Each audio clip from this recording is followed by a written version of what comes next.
And we are live, guys. We are live. We are live just in time to catch the Liverpool Derby County Carabao Cup third round penalty shootout. We are live. We're gonna do some Premier League round 15 review. We're gonna do some World Cup. McGoldrick and he scores.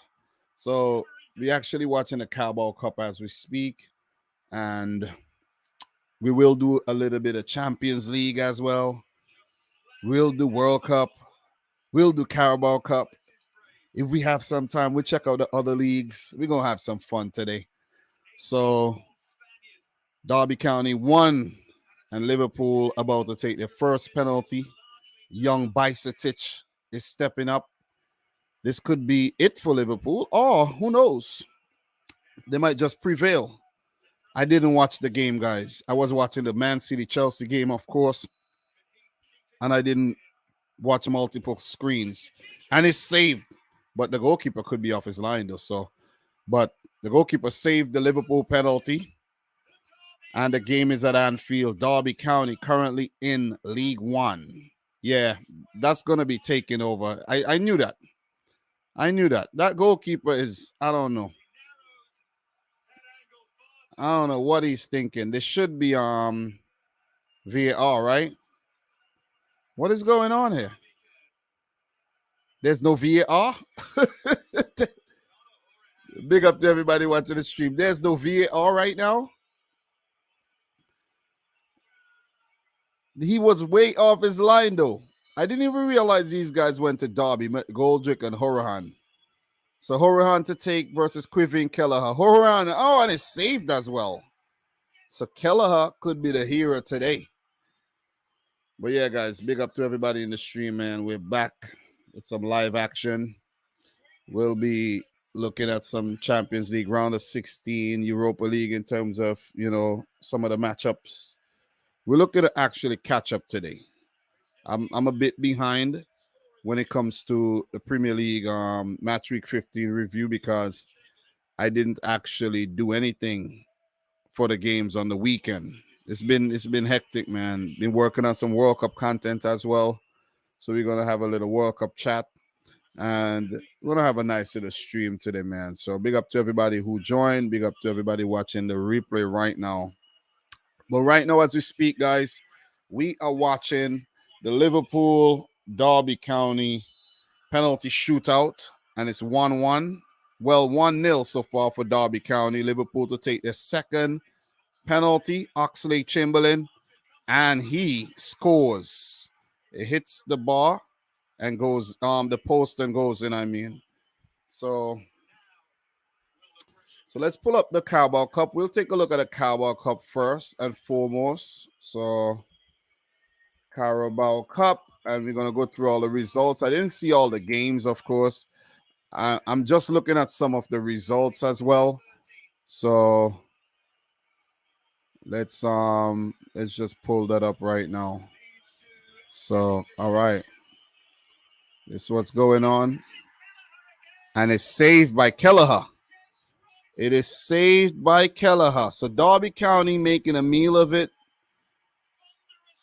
Another penalty saved by Kelleher. Wow. I actually saw Kelleher live in person too, so it's pretty cool. So Roberto Firmino missed out on the Brazil squad. He's stepping up.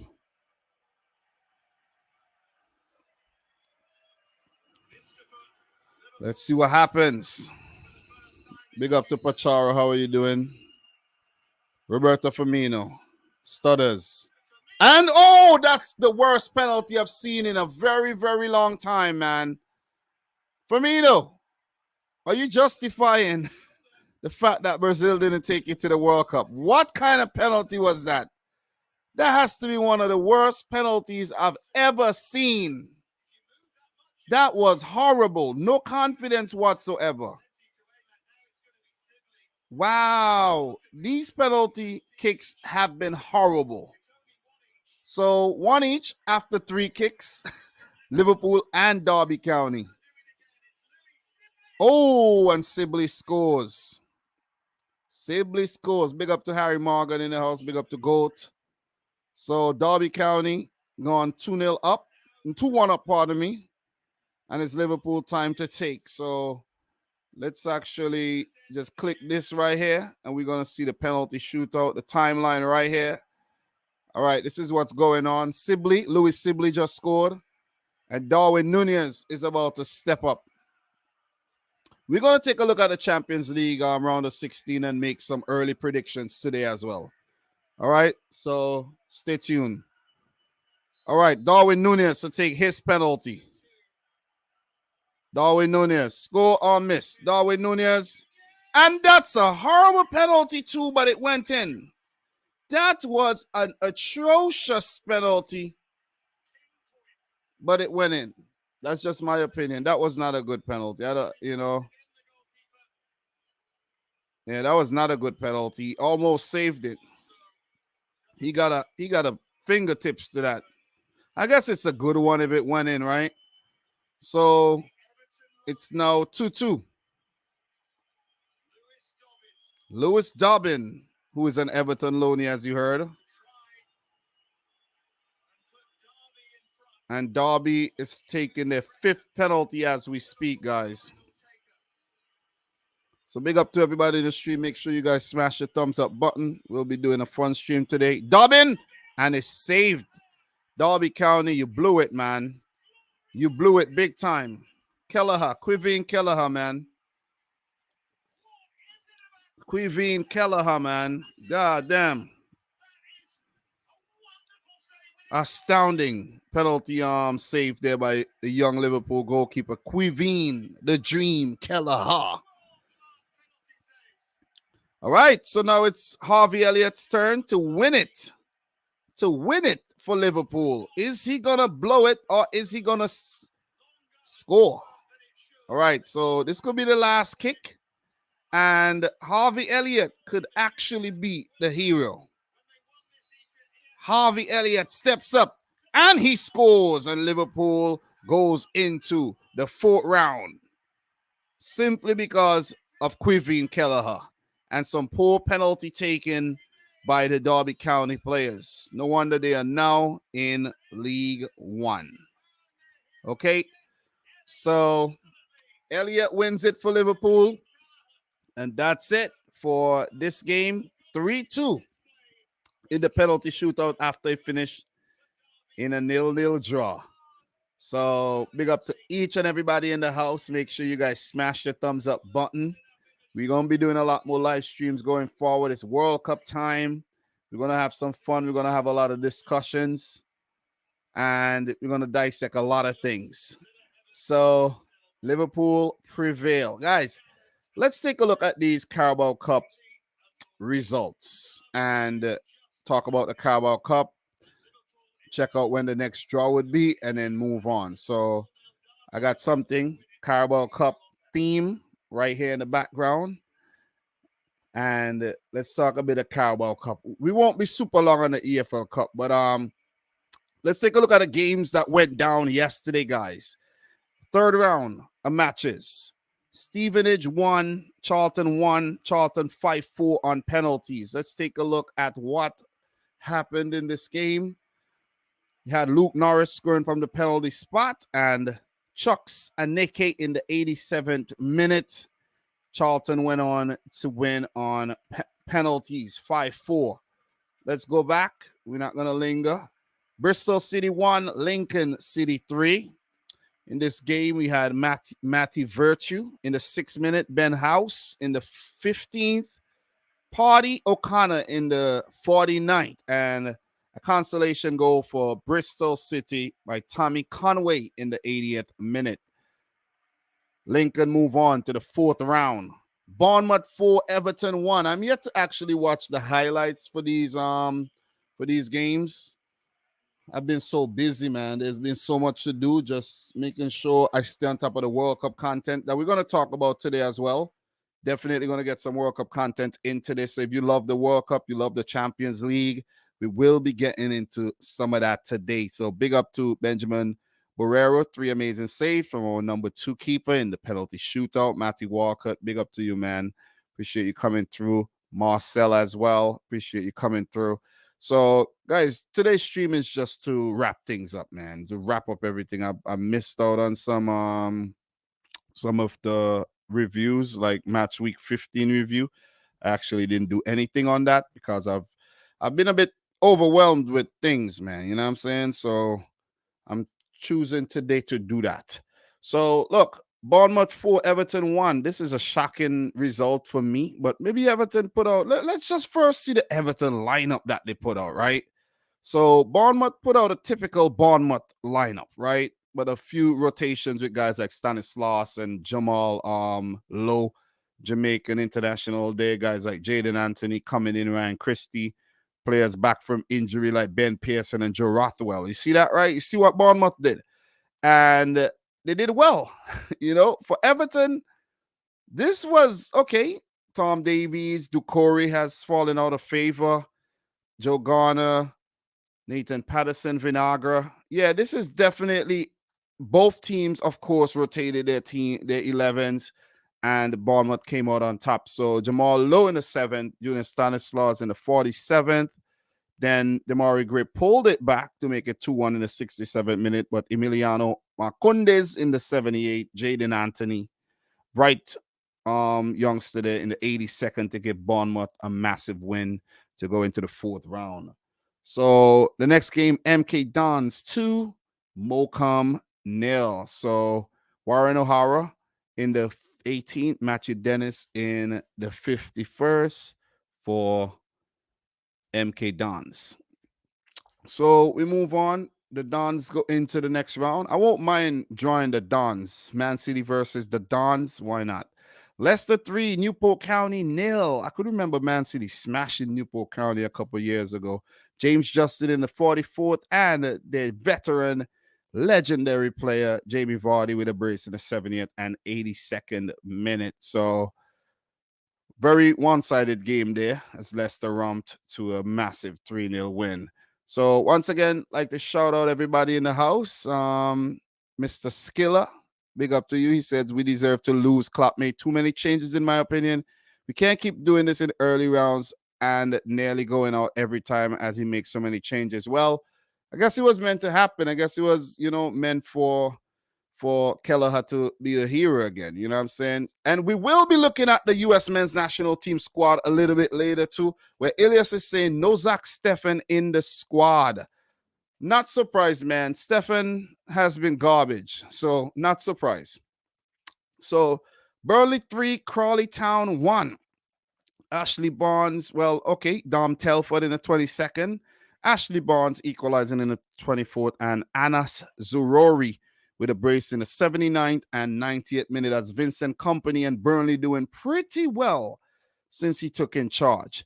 So we move on to the next game. Brentford 1, Gillingham 1. Gillingham actually winning 6-5 on penalties. Let's take a look at this. Ivan Toney in the 3rd. Mikhail Mandron in the 75th, and penalty shootout. Who missed their penalty? Mikhail Damsgaard, of all people, missed their penalty as Gillingham scored all 6 of their penalty, pardon me. And of course, Ivan Toney scored his as well. And Buemo, Josh De Silva, Godos, pretty strong team they put out, wasn't able to beat Gillingham. So let's move on. Brentford out of the competition. Gillingham move on.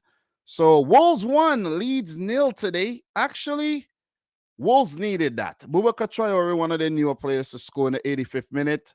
Leeds are knocked out.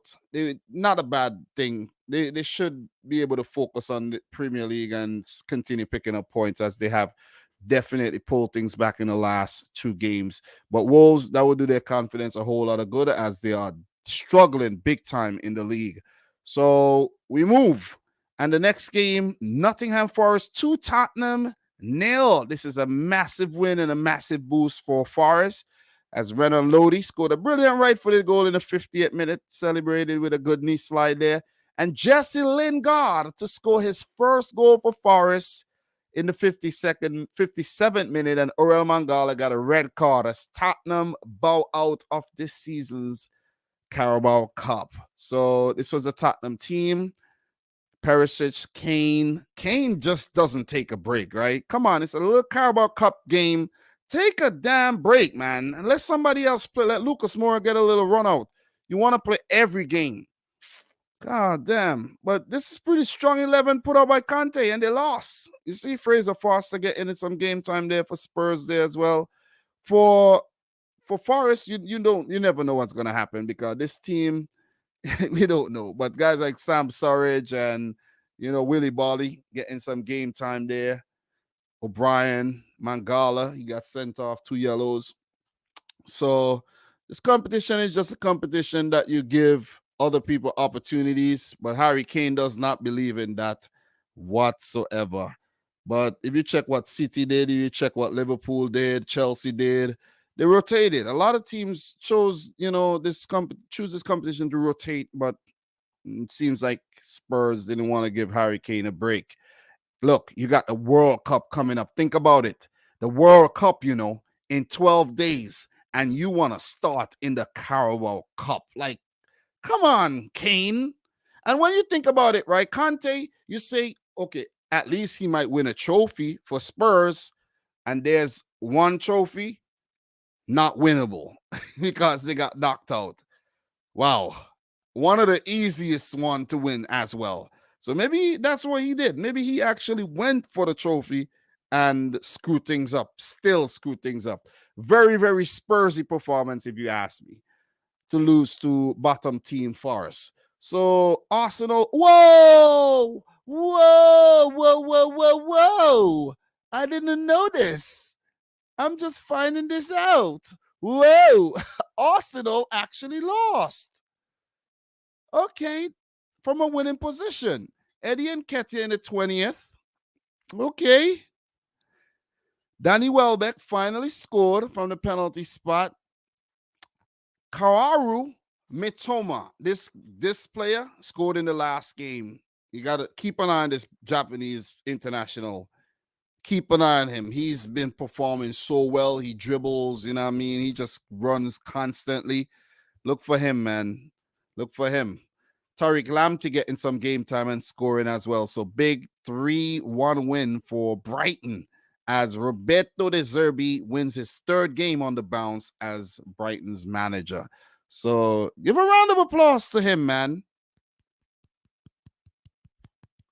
All right, I think that's all he deserves. But wow, Arsenal, they dominated the shots, possession, passing in most departments and still lost at home at that. So is this a sign of things to come? As a Man City fan, I hope. I really, really hope, man. So yet again, big up to everybody in the stream. Appreciate you guys tuning in for yet another one. We are live. We're going to talk Premier League. We're going to talk Carabao Cup. We will talk World Cup. We will talk Champions League as well. And we'll make it quick. We won't linger too much on each topic. So we move. Sheffield Wednesday and Southampton playing to a 1-1 draw. And guys, something that I have not yet reacted to, Southampton have sacked Ralph Hasenhuttl. So I don't know if they appointed anybody yet, but let's find out who was in charge today. And we scroll down and Celes Salvador, Ruben Celes Salvador, actually in charge, maybe as interim manager of Southampton right now. I don't know if he was appointed because I haven't checked the news on Southampton, but Darren Moore, I'm pretty sure this is Darren. Yep, Darren Moore's Sheffield Wednesday loss on penalties. Not a bad showing though. You know what I'm saying? Big up to Darren Moore. So McCarthy getting some game time there for Southampton. You see, pretty similar team that they put out in the Premier League as well, because a lot of youngsters. Hasenhuttl couldn't keep the job though. They just got fed up with Hasenhuttl because how could you get smacked up 9-0 twice and still keep the job? I don't know how he survived those, but I think he outlasted a lot of Premier League managers. I think he was there for like 4 years. So he pretty lucky. Pretty damn lucky. You know what I mean? So good win for Southampton. That new manager bounce, you call that. So Josh Winders in the 24th minute and James Ward-Prowse on a penalty spot. Second minute of first half extra time. Congrats to Southampton. They needed that. More penalty drama as West Ham and Blackburn Rovers play to a 2-2 draw. Blackburn Rovers going on to win 10-9 on penalties. In this game, Jack Vale in the 6th minute, Pablo Fornals in the 38th, and Mikel Antonio in the 78th, and Ben Brereton, the Chilean, on fire for Blackburn in the 88th to take it to pens, and Blackburn went on to win the penalty shootout. West Ham dominated. Look at the shots. Look at the shots. A lot of waste, though. Only 5 on target. So give it up to Blackburn. Let's check the timeline. Who missed their penalty here? Angelo Ogbonna missed his penalty. So not good. There's a Dominic Hyam in there. Big up to Dominic Hyam, my namesake. You did well. You did well. You did well, bro. So shame on you, Ogbonna, as West Ham bow out of this season's Carabao Cup. We move. Once again, big up to everybody in the house right now. We're going to talk some Premier League. We're going to talk some Champions League as well. We're going to do a little mini roundup of everything, but we got to touch on the Carabao Cup. So, Newcastle, you are so lucky. Newcastle won on penalties, 3-2 after the game ended in a 0-0 draw. They just can't stop winning, man.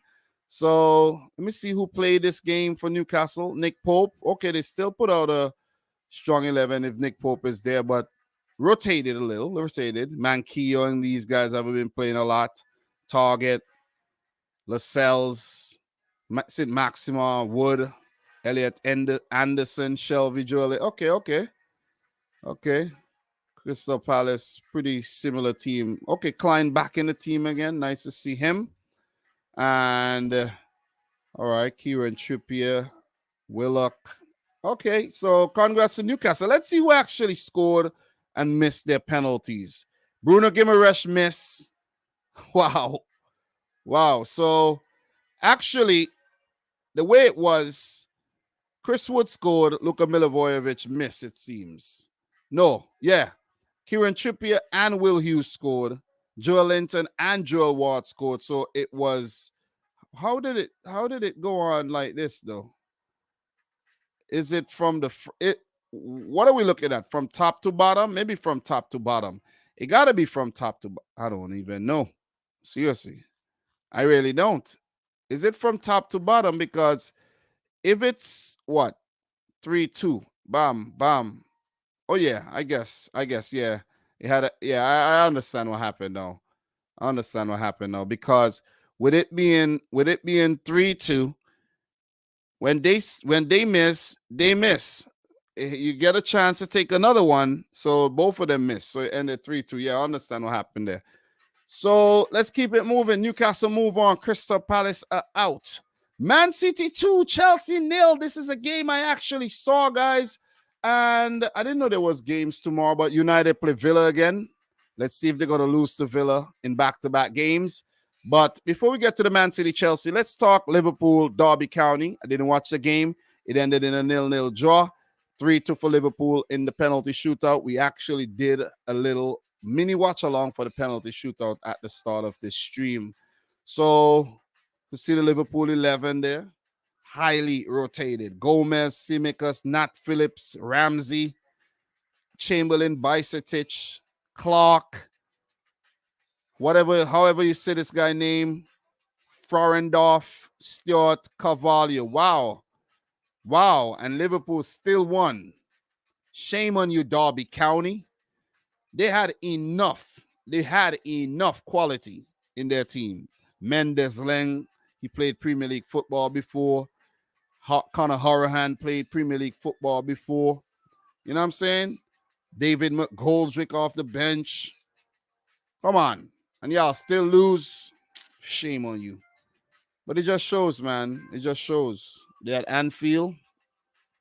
The Anfield magic work on a day. Quivin Kelleher is in the house. So Liverpool go on to win 3-2 on pens. They move on to the next round. When is the next round of draw? So let me see. Carabao Cup, 4th round draw. When is it happening? Is it happening today? I don't know. Okay, so the draw. Let me see something. Let me see if I could find something on the Carabao Cup draw. Carabao Cup draw. All right, we're gonna find out when is the draw, right? So when is the draw for the fourth round? Okay, so the draw for the fourth round. Let me see. When is the draw? Okay, it's November 10th. So tomorrow, it will be the draw. All right, the draw will be tomorrow. We'll find out who's playing who in the fourth round. Not today, but tomorrow. I think after the Aston Villa Manchester United game. So once again, big up to everybody in here, man. Pachar said, "Hey Dom, Mexico are winning the World Cup. They just destroyed Iraq 4-0. I know you gotta be trolling. Gotta be trolling. You know what I'm saying? Big up to Kelvin in the house. You have to be trolling because I don't know how you came up with that logic at all. But anyways, the last game, Man City 2, Chelsea 0. I gotta say, enjoy this game, man. I was watching it while dropping my wife to work and on the way back. I think I was watching it on the way back from dropping her to work. You know, my boy Liam was sleeping. You know, I went to get some pizza. He was still sleeping because he went to school today. You know what I'm saying? He just actually started going to school. So it kind of knocked the stuffing out of him. He's still sleeping too. I had to wake up extra early this morning. So pretty level in terms of the shots, but I had to say Chelsea had the better chances though.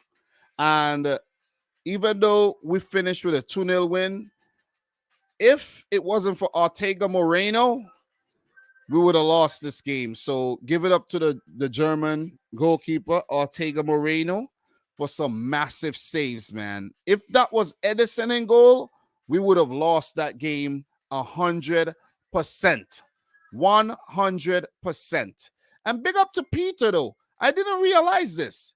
He's saying, I didn't realize this. For the London clubs, Crystal Palace, West Ham, Arsenal, Chelsea, and Spurs already out. And you could also throw Brentford in there as well. Brentford got knocked out. And there might be a few more London clubs that I didn't really notice got knocked out as well. But I didn't even realize this. Big London teams knocked out, man. Crazy. Spurs, Chelsea, and Arsenal, along with West Ham, Palace, Brentford, all gone. Wow. Great point you just made there, man. So we got Victor Victor, bro. Oh no, bro. Chill.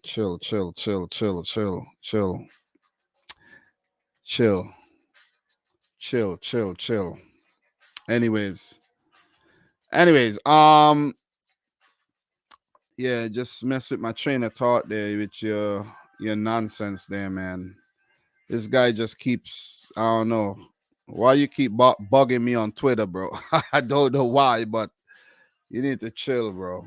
Anyways, big up to Stefan Ortega, man. And take a look at the 11s here, guys. Man City, Stefan Ortega, Rico Lewis, rising in stature, Ruben Diaz, Laporte, Gomez, Rodri, and Gundogan taking off early in the second half. Grealish had a great game.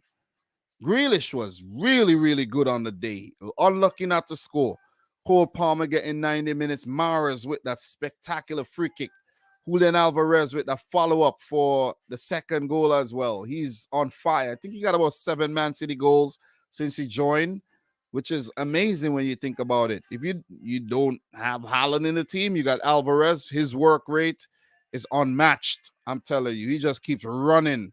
And I love it, man. I really love it. You'll see him with Argentina at the World Cup. For Chelsea, Christian Pulisic, Amanda Broja, Hakim Ziyech, Louis Hall, Zachariah, Mateo Kovacic, Loftus-Cheek, Cucurella, Koulibaly, and Chalobah had their work cut off for them, along with Edward Mendy, who had to make a ton load of saves.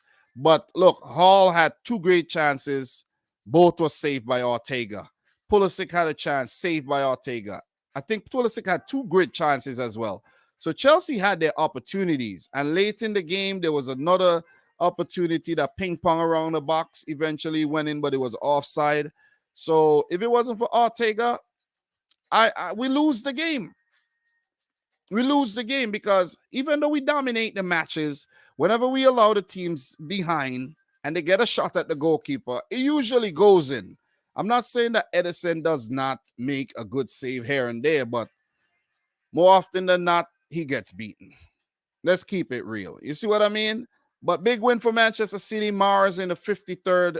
Julian Alvarez in the 58th as City romped to a 2-0 win over rivals Chelsea. A little bit of revenge for that Champions League loss a couple years ago, right? It makes me feel a little better. Just a little better. So, guys, that's the Carabao Cup for you. We did a nice little mini roundup of the English Cup, and we are going to keep it moving for sure. All right, so what we're going to do, guys, let's take a look at the Premier League results on the weekend because I haven't really done that yet, but it will be just something where I'm going to look at the results and just go through the games. I'm not really going to do too much in-depth analysis here because I haven't watched the highlights for quite a bit of these matches, and I've just basically I've had enough. Let's just put it that way. I've had enough. Bring the World Cup on already. I really had it. Just stop the league football already and let's start with the World Cup, man. You know, I've been focusing on some World Cup content. I have group E prediction to edit when I'm done, but this is just something that I have to do. So week 15 review, talking Carabao Cup, talking some Premier League, talking the Champions League as well. I want to do like a mini, like an early prediction. We're going to do early predictions of the Champions League, the Conference League, and the Europa League today. Let's do some of that. Let's have some fun. You know what I'm saying? Let us have some fun today. So, look, let's take a look at these matches really, really quick. And as I mentioned, it won't be an in-depth analysis, so don't expect one. So stats. Let's take a look at the stats really quick. Erling Haaland has 18 Premier League goals, guys. Just want to bring that to the forefront and remind people what's going on. Harry Kane with 11, Mitrovic with 9, impressively Miguel Almiron with 8, Ivan Toney with 8, Rodrigo climbing up the ladder with 7, Trossard with 7, Firmino, Foden, and Maddison with 6. In terms of the assist charts, notable mentions, Kevin De Bruyne, Saka, and Gabriel Jesus. You could throw Iwobi and Bernardo Silva in there. So we're not going to take a look at the other stats right now, but we would also take a look at the league table when we're done. And I'll give an update on that as we talk about the game. So results. Let's run through the results really quick, the scores, a few little talking points, and keep it moving, man. Nothing crazy today. So Arsenal 1, Chelsea 0. So Arsenal actually beat Chelsea at Stamford Bridge. This is a game that I did watch. Gabriel putting in from Saka's corner, which would have gone in anyways, but Gabriel didn't actually want to take a chance. He put it in and celebrated. Arsenal coming out with the win. All did a real deal. They played very well on the day. Chelsea exposed again after losing to Brighton, losing to Arsenal, and losing today to Manchester City. Graham Potter went 9 games unbeaten and picked up 3 losses in his last 3, I think. Maybe there's a Champions League game sandwiched in there somewhere, but it's not been good showing, man. Listen, Potter, you gotta be careful, you know. The boy Todd Bowley will sack you.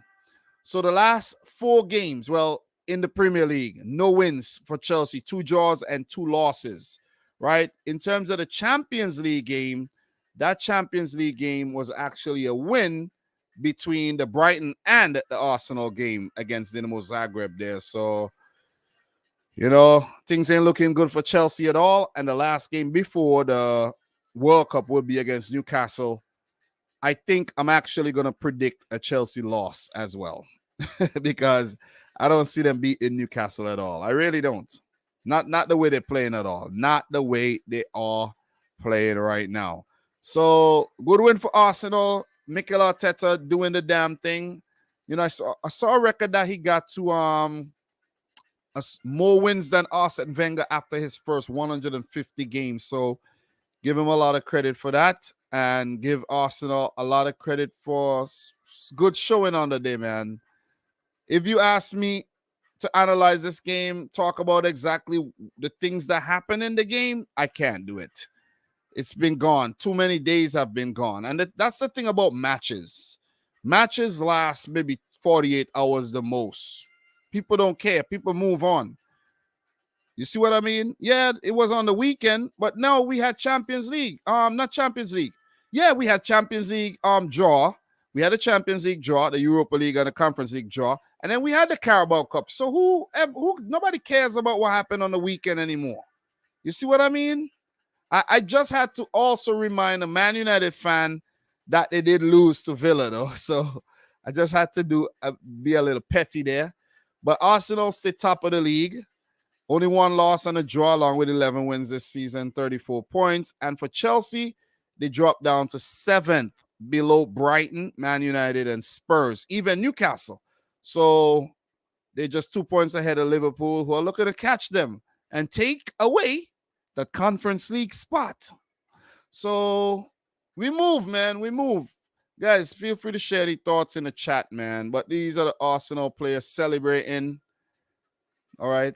Now I choose to actually share it. It's not loading, right? Beautiful. Absolutely beautiful. I got a big purple screen right there. Lovely. Lovely, man. Let's try that again. All right. I give up, man. I give up. I really give up. But William Saliba given man of the match there. Let's move, man. Big win. Aston Villa 3, Man United 1. I think I did predict the Villa win, you know. I know I didn't predict them to lose. I think I predicted a draw. At first, I had United winning the game, but I actually changed it to what I think was a draw. Leon Bailey with a really good goal in the 7th minute there. And Luca Dean to follow it up in the 11th from a free kick. Brilliant free kick by the Frenchman. Then Jacob Ramsey scored an own goal after the shot came in from Luke Shaw, and it diverted off the young Ramsey. And Ramsey made amends when he scored a goal in the 49th minute, as Unai Emery's Villa was all over Eric Ten Hag's Man United. New manager bounce. Good evening. I'm back, motherfuckers. Unai Emery. Take a bow. Take a bow. It was a really good performance by Villa. They look like world-class players on the day. Even Tyrone Mings. So if they could continue playing like this, if they could play like Villarreal last season, well, you might have a very interesting second half of the Premier League season when it resumes in December. Best believe. And I think that's why he actually took the job for the challenge. But when you take a look at the United team, right? Let's take a look at the United lineup. Let's take a look here. Ronaldo starting, right? Haven't been starting a lot of games in the league. Alejandro Garnacho. I think he had a bright game. Donny van de Beek. I think this is his first start. Ten Hag's trying to integrate him into the team. Rashford, Eriksen, Casemiro. The backline of Lindelof, Lisandro, Dalot, Shaw. De Gea in goal. Listen, United make progress and then they get upended. And I know it must be frustrating for United fans. They get their hopes up. They think they're doing well and then they slip up. Because I know you should be losing to this Aston Villa team that was actually struggling big time. They were way down in the table. And that win put Aston Villa where? Aston Villa right now, Aston Villa 13th. They had a win and a loss. So they just picked up 6 points after a big slump under Gerrard, who got the sack. They have 15 points. You see what 2 wins could do to you? 2 wins could take you from 9 points. If they hadn't won any of those games, they would have been 20th in the league. 20th. That's how crucial these points were. And unlikely team to pick up 3 points against for Villa. And that's Manchester United. And they recently picked up some really key points against Brentford as well. But before that, struggling. A couple draws here and there, but Steven Gerrard lost his job. in result of their form. So big win, man. Big win. Great performance by Villa. And I think Unai Emery is now, coming in and he's going to try to figure out what his best 11 is. Is he going to look to bring in Philip Coutinho into the team, right? You look on the bench here, John McGinn, guys like Morgan Sanson, Boubacar Kamara, fit again. I thought he was actually going to miss the World Cup. Guys like Danny Ings, you see Jan Bednarek, so got a little supporting cast going there, but he'll look to improve the team come January and come next summer if he's still in charge. But I think one player that has come in and really made them look good in the midfield is Leander Dendoncker. He's, slotted into the Villa team very, very smoothly. So poor performance by Manchester United, very inconsistent as usual. And they're fifth in the league with 23 points. They have now lost 4 matches this season, along with 2 draws. They have 7 wins in 13. As for Aston Villa, they're 13th, 15 points. They do have 7 wins, but 7 losses, but that win made it 4 wins this season. 2 of those coming in their last 5. So positive results after Steven Gerrard got the sack there. So let's keep it moving, man. Southampton 1, Newcastle 4, and this is the game that cost Hassan Hutel his job. I didn't actually watch the interview, but I heard that when he was asked how could the team improve, if the team could improve, and he said, nah. He said, nah, the team is just like, nah. I think he had enough, man. I think he just had enough, and they got beaten really bad in this game by a very informed Newcastle team. Miguel Almiron, he just cannot stop scoring. 8 goals in the Premier League this season, and I think he has he had about maybe 15 before in his Newcastle career, which is absolutely nuts, man. Chris Wood getting a good confidence boosting goal there. Joe Willock has not been scoring since that loan move from Arsenal, but he got one. And Bruno Guimaraes, he's been scoring. He only had a handful of goals when he was at Lyon, right? Only, I think, 4 goals in his entire Lyon career. And he's come to Newcastle and scoring them for fun. And when I actually criticize a lot of midfielders in the league, I'm not going to call no names. I'm not going to call no teams. But when I criticize some midfields and I criticize some midfielders, look at this team. Look at Joe Willock. Look at Bruno Guimaraes scoring goals. And there's a certain team, I'm not going to call no names, the midfielders does not score any goals. Hardly. Like once in a blue moon. Right? So, and not because I said blue moon, I'm not even talking about Man City. Opposite end of the spectrum. But Romain Perraud did pull one back in the 89th minute. Southampton lost 1-4 at home. Hassan Hutel has lost his job. And with new ownership at Southampton, they're going to look to bring someone in. They had already got rid of some of the training staff already. They're going to look to just put their stamp on the team as they have been doing with the recruitment tactics and strategies. And let's see who will be in charge of the Saints next or come after the World Cup break. So once again, big up to everybody in the stream, man. Appreciate you guys coming in. I'm not talking about nobody, man. I'm just saying. I'm not talking about any team in particular. I'm just saying. All right. So look, big win for Newcastle. Eddie Howe and his boys keep doing the goddamn business every single week. And with that win, they have 27 points in the league. They have only lost once. Won 7 games, drew 6. 27 points, third. 27 points in third, right?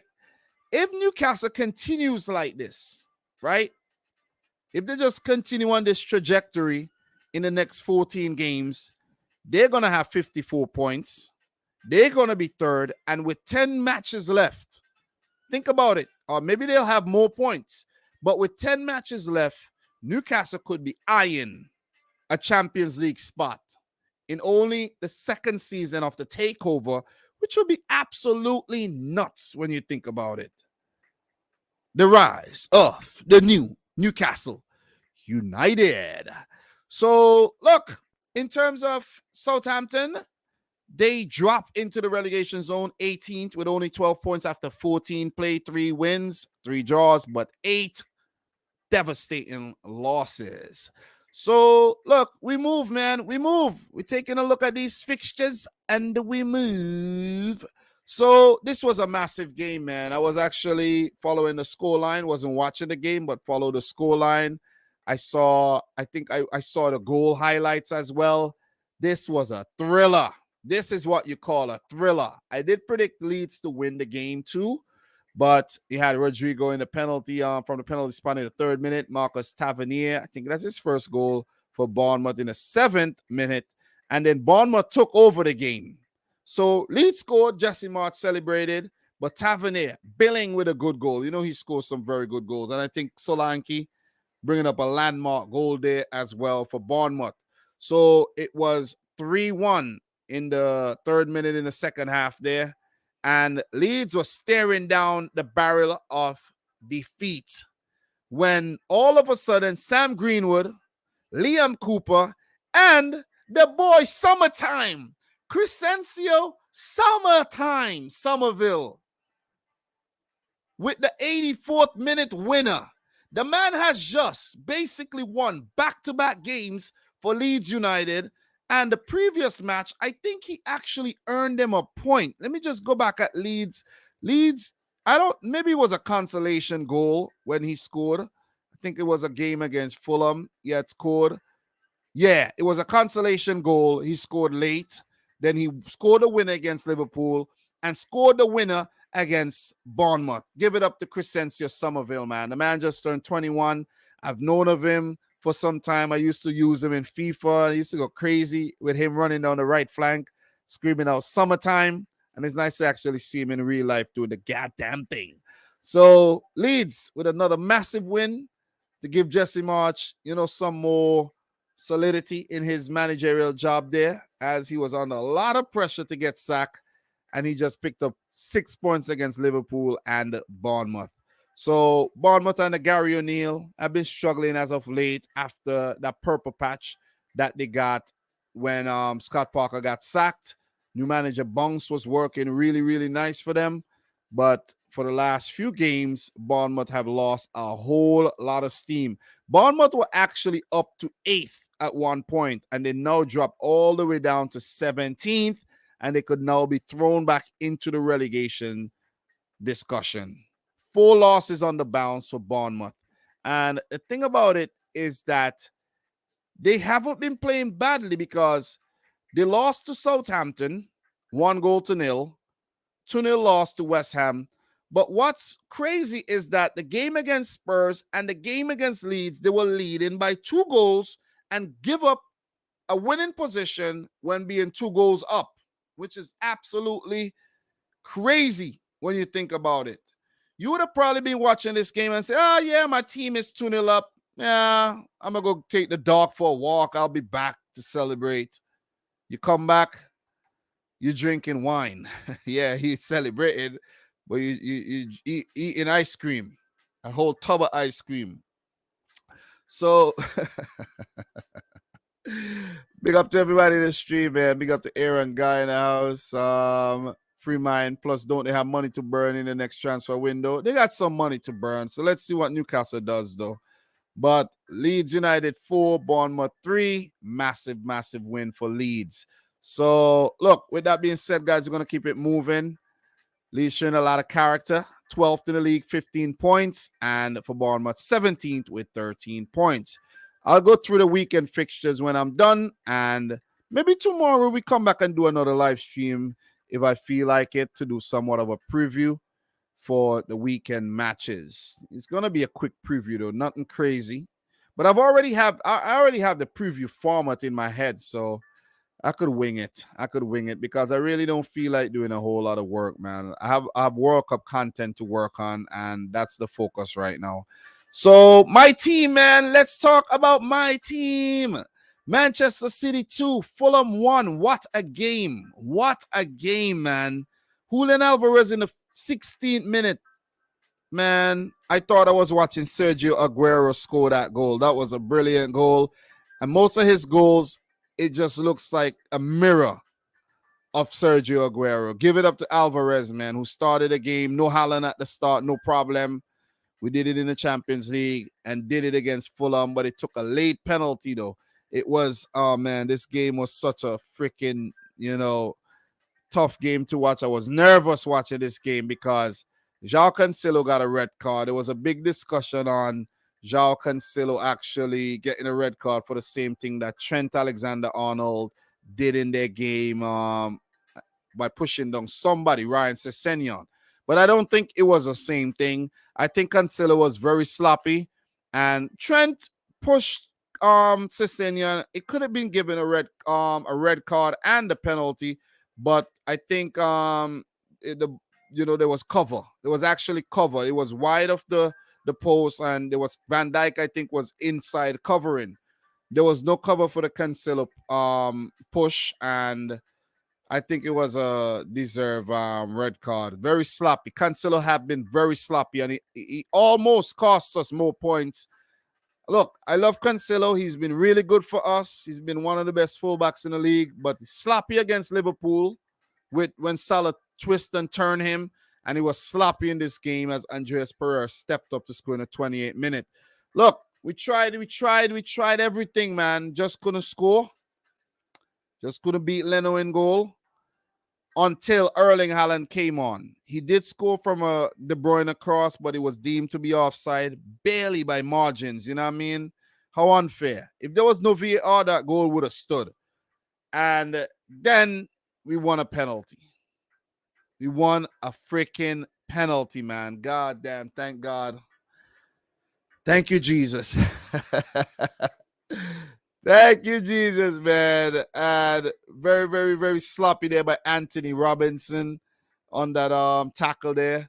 And Erling Haaland stepped up to put away brilliantly, man. It was, as a matter of fact, it wasn't the best penalty, but he squeezed it in. I'm not going to lie. I'm not going to lie and say it was a great penalty, but he managed to squeeze it in, celebrated like a madman, received a yellow card for taking off his shirt. And City, my team, went on to claim all 3 points at the Etihad, where we play our remaining matches before the World Cup. So it was a good feeling because I thought we were going to draw the game. We could have even lost this game. Could have lost the game. If Mitrovic was actually playing for Fulham on the day, I think we might have lost this game. Seriously. But good win. Good win nevertheless. Keeping up with Arsenal at the top with another 3 points. We are second in the league. And I actually like that. Smart. Give it up to Kevin De Bruyne, who was imperious in this match as well. Some of these passes, man, oh my God. Give it up to Ilkay Gundogan picking up the assist there for Julian Alvarez. He's such an underrated player. Rodri as well. Akanji, how good he's been for us since he came in. But Alvarez, man, Grealish has been having a couple good games as well, not going to lie. Big up to Bernardo. But it could have been a whole nother result. But look, back to the point I was making, right? The fact that Erling Haaland wasn't needed from the start. I like that. I really, really do. 64th minute he came on, did his thing. Foden as well did his thing. Pep brought on Ruben Diaz late for just, make sure nothing crazy happens at the end there. Love it. Love it. Pep's using his brain, making good decisions. But I hope it could be consistent. Pass Arsenal, go on to win the league. I know it's boring, right? I know City's making the league into a farmers league, but I don't mind at all. I know it's so hypocritical when I call the Bundesliga Farmers League, French League for Bayern Munich and PSG keep winning every year, but I don't mind winning it every year. You know what I'm saying? Why would I want somebody else to win? You see what I mean? But look, Erling Haaland is inevitable, man, and came off the bench there and won the game for us. Lovely. Talk about an impact substitute. Talk Erling Haaland. So, look, give it up to Ja Paulinho. He has a, who knows? Have been a good season for Fulham. He might get, pulled up in the summer. Somebody might snap him up. So, look, with that being said, though, we're going to keep it moving. We're not going to linger too much. City are second in the league with 32 points. Only one loss this season, 2 draws. As for Fulham, they're not doing too bad themselves. 19 points. They're ninth after 14 matches. So it looks like they could actually stay up this season if they continue playing the way they have been playing. If they have not the next 14 matches or anything like the first 14, Fulham would pick up 38 points, and that would give them survival for next Premier League season. So once again, big up to everybody in the stream. Big up to BLE. Big up to Marcel. Victor, big up to you as well, bro. Big up to you. You know what I'm saying? Big up to everybody watching. If you're watching the replay, make sure you smash up the thumbs up button as well.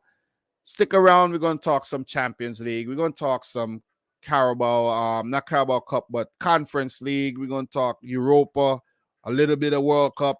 So let's continue. We'll check out some of the other leagues if I have some time as well. So the next game, let's go. Nottingham Forest 2, Brentford 2. I actually predicted a lot of these games right. A lot of them right. I predicted most of these right, actually.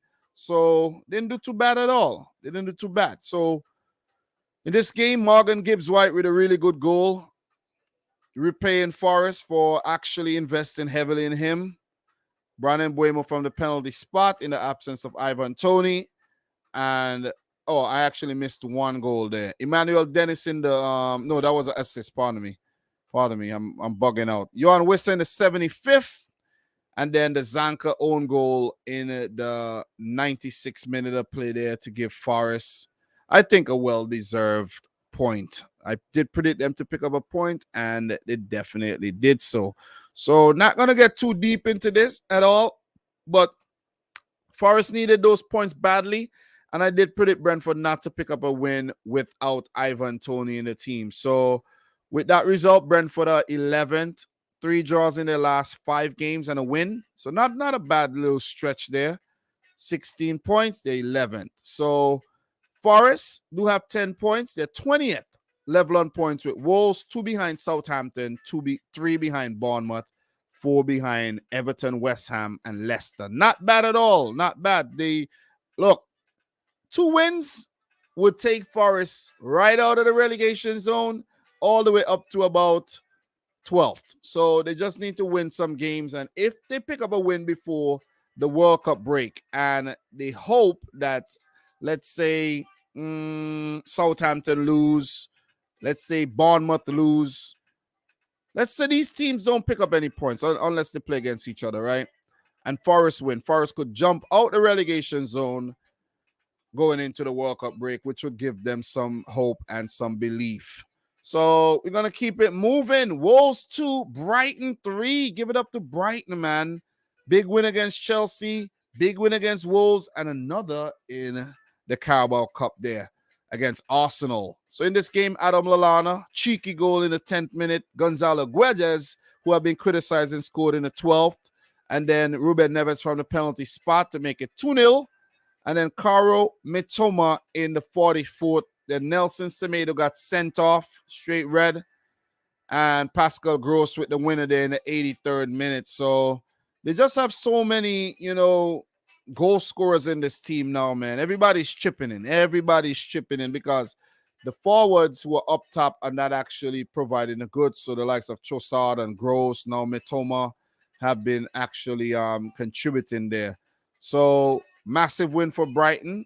They needed that win after Graham Potter left. They were struggling a bit under De Zerbi, but he picked up some really, really good wins in the last few games against Chelsea, Wolves, and Arsenal in the Carabao Cup. So give it up to Brighton, man. The Seagulls will fly through any weather.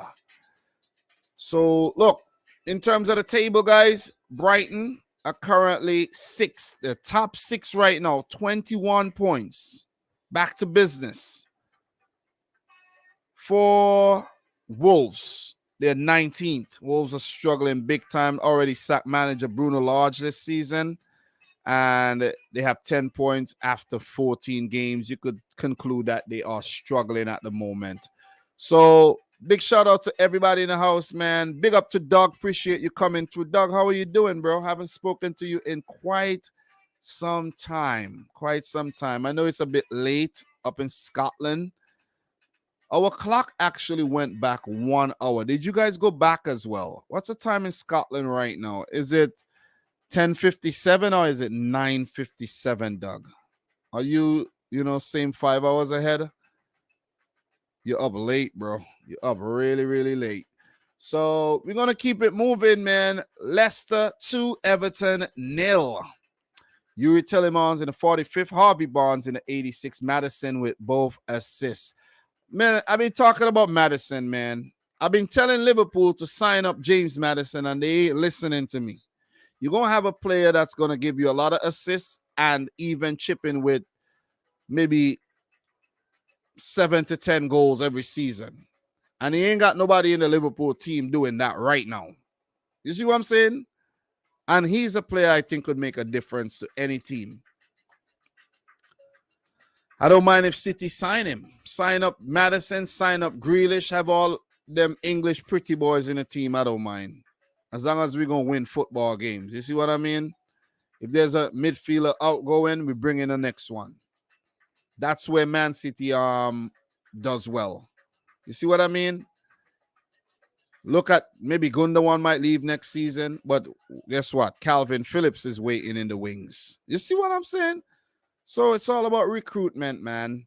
And Everton with a setback, winning back-to-back game, losing back-to-back games. Pardon me, lost in the Carabao Cup to Bournemouth. They lost to Bournemouth, right? And they lost to Leicester there. So I think Frank Lampard is still okay, but he would need a good result before going into the World Cup. And for Everton, they actually play against Bournemouth again. So after that 4-1 thrashing in the Carabao Cup, they could make amends. Another game at the Vitality Stadium, they could make amends by actually picking up a win to top off the first, let's say, segment of the season, right? Before the World Cup, pre-World Cup season, which will give Everton 17 points if they do pick up a win and could push them up as far as 12th, 13th or so. So let me see what Doug's saying. Doug, what are you saying? Oh, you haven't replied to me yet. Maybe you bounced out. I don't know. So big up to Inter ex Yugoslavia FC, who says James Madison has more goals than any other English national team player since August 2021. Great stat, man. Great stat. So big up to the Lego dude who says Madison is just too good. He has a ton of goals and assists in him from midfield. It's a real disgrace that he hasn't been called up by England in such a long time, though. Yeah, and he might not actually make the squad. Let's see. Let us see, man. Look, with that being said, big win for Leicester. They were struggling in the relegation zone for the earlier stages of the season, and they have really pulled things back. And now Leicester are 14th with 14 points, 3 wins in their last 5 games. So they're picking up some steam. They actually have 4 wins this season, and 3 came in their last 5. Last 4, I should say. So give it up to Brendan Rodgers, who was under a lot of pressure. Didn't get the sack. You know, the board held their nerve. Didn't want to pay out that severance pay. And Leicester now on a surge. So in terms of Everton here, Everton are 16th. So they only have 1 win. 1 win for Everton in their last 5 matches, which is not good at all, and a draw. So they need to, kind of plug the hole there. There's a leak. There's a leak in the boat, Lampard. You need to plug the leak and steady the ship, or you could get the sack after the World Cup. But they've been playing some decent football, though. But only 3 wins. They haven't been winning enough Premier League games. So got to pick up some W's, man. You know what I'm saying? So with that being said, guys, you're going to keep it moving. We got a few more games to talk about, right? Or is that it? I think we covered all the games, did we? Nah, we didn't. We haven't talked about, we haven't touched on West Ham 1, Crystal Palace 2. We haven't talked about the Liverpool Spurs game either. But West Ham 1, Crystal Palace 2. So in this game, Said Ben Rama in the 20th minute, and then Wilfried Zaha in the 41st, and Michael Olise with that late goal. I heard it was a deflection. I actually did not see the highlights for this one, guys. So I can't really go in depth or anything, but we know how impactful Wilf Zaha is. We know how impactful Michael Olise have been, and Eberiche Eze with one assist along with Zaha with another. So that's the core of Patrick Vieira's team, man. Those dreadlock guys got a lot of dreadlock, got a lot of naughty dreadlock in this Crystal Palace team, if you ask me, man. But they're making things happen. They're doing the business, and they picked up a massive win against West Ham United in this London derby. I predicted a West Ham win, but it was Crystal Palace coming out victorious. It's nice to see Lucas Paqueta fit again. He has been named in the Brazilian team, picked up an assist there. But West Ham, they have been so-so this season, to say the least. So, look, in terms of the standings, Crystal Palace, they're 10th. Not bad at all. Come, baby, come. Come to Diddy, come. Come and sit down. You had a good nap? You tired? Come on. Come on and sit down and go back to sleep again. Chill. You're almost done with this. So, yeah, Crystal Palace, they do have 19 points, man. Give it up to Crystal Palace. That's a lot of points. 19 in their first 13 games. That's as many points as Liverpool, guys. So if you want to use Liverpool as a benchmark, you could use them right there. 19 points for Palace. 10th in the league. West Ham, 15th in the league, 14 points. So not doing great. 8 losses. Not doing great at all. So give it up to Patrick Vieira and Crystal Palace for doing so well at the start of the season. You see managers getting sacked left, right, and center, and Vieira, he's just, pushing through. So give it up to everybody in the stream once again, man. Doug, who says, it's 11:01. All right, so you're still 5 hours ahead. Okay, thank you there. Doug says, I think David Moyes has lost a dressing room at West Ham. Okay, but they're doing, the thing is, right, I don't think so, though. I just think they're struggling a bit because they're doing well in the Conference League, right? They won all 6 games, but it's just that in the Premier League, they just can't seem to, pick up any kind of momentum. Still early in the season, of course.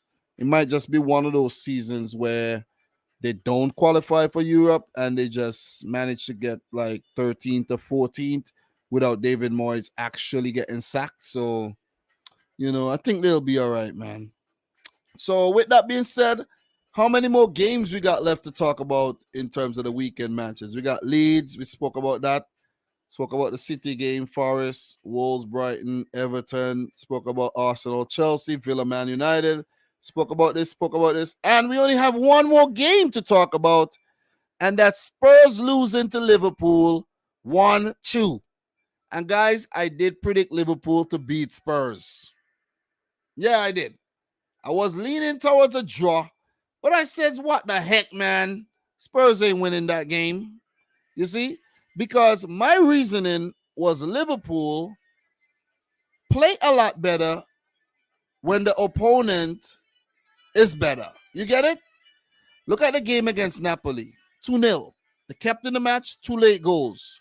Spurs, great first half, poor second half for Liverpool, but they held. They held it and won the game. Played against Leeds, lost, right? Played against Forest, lost.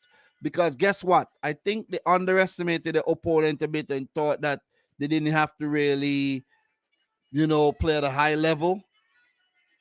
Against West Ham, they could have drawn that game. But my point in case, Liverpool, Man City, I was at that game almost a month ago, and the intensity that I saw Liverpool play with, they didn't play with that intensity against West Ham, not against Forest. In the Champions League, yeah, you see it. Not against Leeds. Against Napoli, you saw it. And against Spurs, you saw it in the first half. But the second half was all Spurs. Salah in the 11th and 40th minute. The 11th minute goal was a brilliant goal, man. quick feet, quick decision making, bang, in the back of the net. 48th minute, really good goal as well. Salah on fire, scored a winner against Manchester City. He's been picking up some goals, not as many as he scored last season or the previous seasons, but he's been scoring. You see what I mean? And that's important. Harry Kane pulled one back in the 70th minute after Conte made some changes, brought on Kulusevski and Lucas Moura and co. And Spurs, it was a game of two halves. Liverpool dominating the first half, but Spurs, like a train on fire, absolutely the better team in the second half and could have gotten something from the game, but they just didn't get anything. You know what I mean? Very Spursy performance at the end of the day. And you look, they went on to lose in the Carabao Cup too to Brentford. So yeah, there you go. What it wasn't to Brentford, to Forest, pardon me. There you go. There you go, man. Spurs, very Spursy. But give it up to Liverpool for actually, putting out the quality performance on the day. But they have to be a lot more consistent than that. The pressure is on, especially in the second half of the season. Liverpool's performances must be better. 8th. They could finish a lot higher if they win their game on the weekend. And Liverpool would actually be playing a struggling Southampton at Anfield. So are the levels going to drop again because they're playing Southampton? Maybe. But I would like to think that Liverpool, with resting all their key players for the Carabao Cup game, will come out all guns blazing and smoke Southampton and end the first part of the season on 22 points would be enough to get them as high as 6th if Brighton and Chelsea does not pick up any points this weekend. And if they do get into the top 6, it won't be a bad performance when you really look at the grand scheme of things, right? Because only City and Newcastle might get up to 30 points. But let's say City, Newcastle, and Arsenal would look like they won't be able to get caught very, very easily. And Liverpool would be fighting for top 4 and not the league.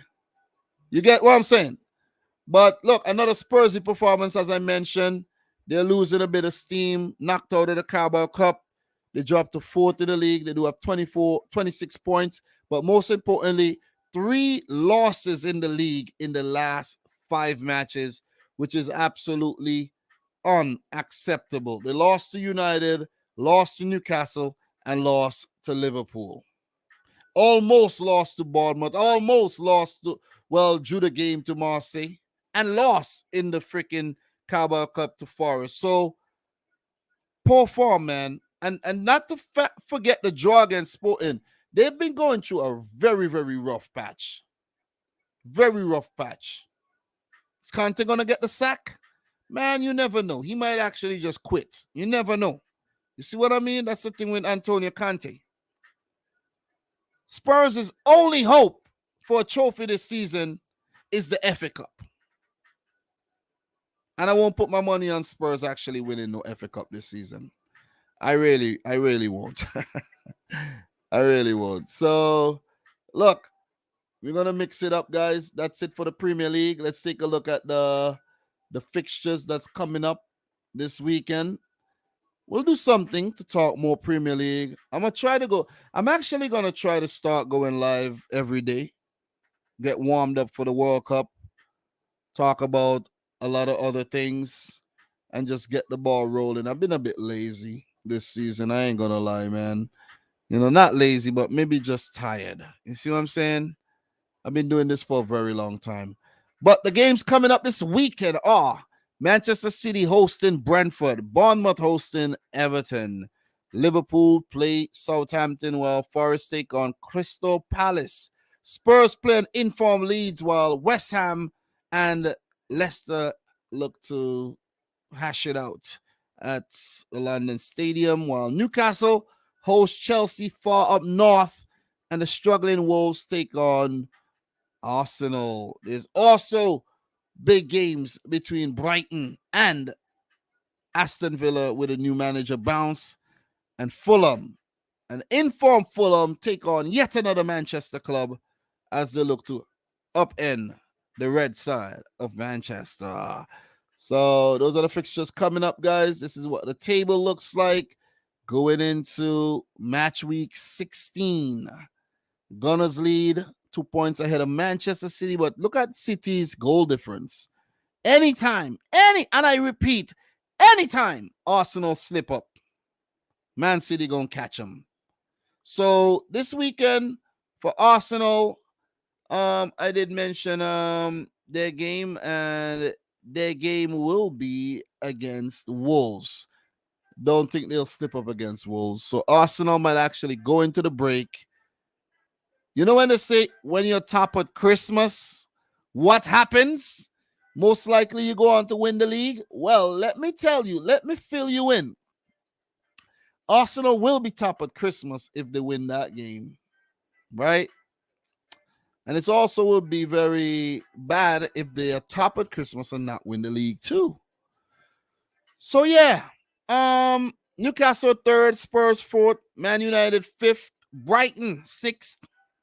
Give it up to Brighton, give it up to Newcastle. You know what I'm saying? Making things interesting. Chelsea, Liverpool, Fulham, Crystal Palace round out the top 10. While for the bottom half, Brentford, Leeds, Aston Villa, Leicester, West Ham, Everton, Bournemouth, Southampton, Wolves, and Forest in the relegation zone there. Also, guys, there were some awards. I didn't actually take a look at that. Let's take a look at the awards, guys. Player of the month. Let's just go back through the months, right? Let's go back through the months. We have September here.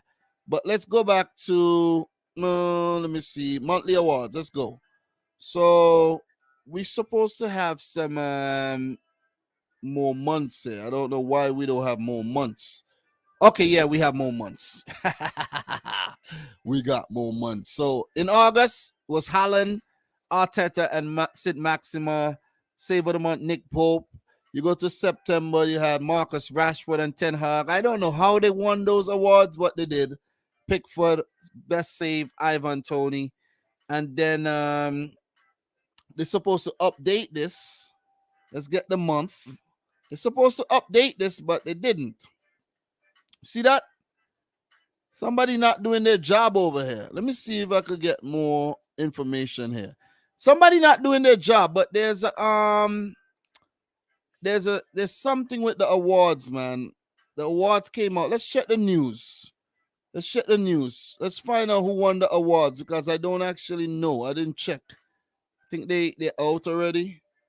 Let me see if they came out already. It got to be Miguel Almiron winning the freaking Player of the Month, though. It has to be.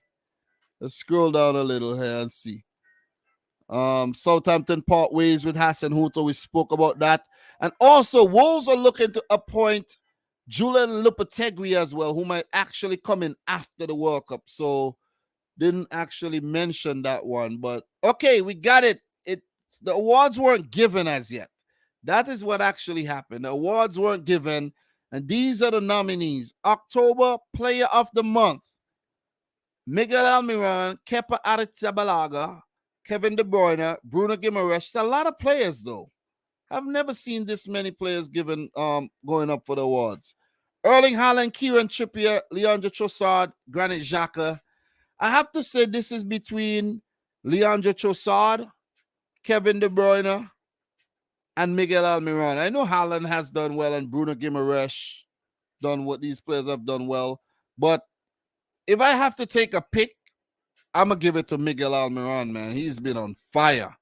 He's scoring spectacular goals every game now. So I'll give it to Miguel Almiron. So, okay, yeah. See, it has the whole rundown there that I'm not going to go through the rundown. But in terms of manager of the month, there's Pep Guardiola up for it, Eddie Howe, and Mikel Arteta. I'm going to give it to Eddie Howe, man. This guy have been on fire. They haven't been losing any games, so I'm going to give it all to Newcastle. Give everything to them. Everything. Best goal, Miguel Almiron, give it to them. Give everything to them. They deserve it. As I said, Newcastle are the most exciting team in the league because you might think they might lose the game, but they won't. They're winning games. That's the thing about Newcastle. They're winning a lot of games. So, guys, that's it for the Premier League roundup this weekend. Let's actually, let's actually go into some Champions League and some Europa League and things. You know what I mean? Let's do that. Let's take a little breather, take some water. I could end the stream now, but I promise to talk a little Champions League. Right?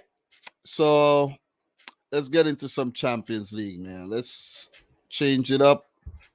Champions League. We're gonna pull that up. We're gonna pull up some Champions League, and we're gonna go to the Champions League website, and we're gonna actually change the background here, and we're gonna talk some champions. Let's go, baby. Let's go. Let's talk some Champions League, Europa League, Conference League. Let's make some early predictions, man. Is the gaming section currently working? Could we do that? I don't think so. They didn't update it the last time I checked, but maybe it is updated. Let me see. Nah, it's not. Yeah, it is updated, but let me see. Let me see what's going on here. Start predicting. Let me see. Around the 16, maybe? Yeah. Yeah. Okay. All right. Let's make some early predictions for the round of 16. Okay. So, guys, feel free to make some predictions with me as we do some early predictions. All right. So, the games will be played February 14th, 15th there and the week after. So, there'll be a transfer window in January. So teams might bolster, replace a couple players in their squads, and look a lot better coming into the knockout phase. So PSG versus Bayern Munich. This one is a very, very tough one to predict, I have to say. And this is one of the marquee clashes in the round of 16. This is tough. This is very, very, very, very, very tough. Messi, Neymar, Mbappe coming up against the likes of Muller, Kimmich. Maybe Neuer will be back in goal. Goretzka, Sane, Gnabry. Maybe Sadio Mane will be fit again. Two star-studded 11s coming up against each other. Wow. Wow, wow, wow. I don't even know what to predict here, though. I don't know what to predict, but there's some more factors. First team to score, play of the match, booster, and all of that. So the first leg, we have to predict both legs, it seems, right? The first leg, PSG at home against Bayern Munich. I think this one's gonna. Let me go with a 1-1 draw for this one. I'm gonna say 1-1 draw. Some early predictions there. I'm gonna say 1-1 draw. First team to score. I'm gonna say PSG get a goal and Bayern, come back and score an equalizer. Player of the match. Let's make some predictions. Player of the match. Kingsley Coman. Kingsley Coman to score the equalizer. Booster? No, we're not going to boost this one. So that's my prediction for the first leg there. PSG versus Bayern Munich. And the beauty about this is 2 legs. So when we get to the second leg, then I'll give my prediction. And then, it's fun. It's very fun. Go here and I could click there and I'll be able to predict the second legs, right? I'll go down and I'll predict the second legs, I think. Week 1, bam. Second leg. Yeah, I'll predict the second leg.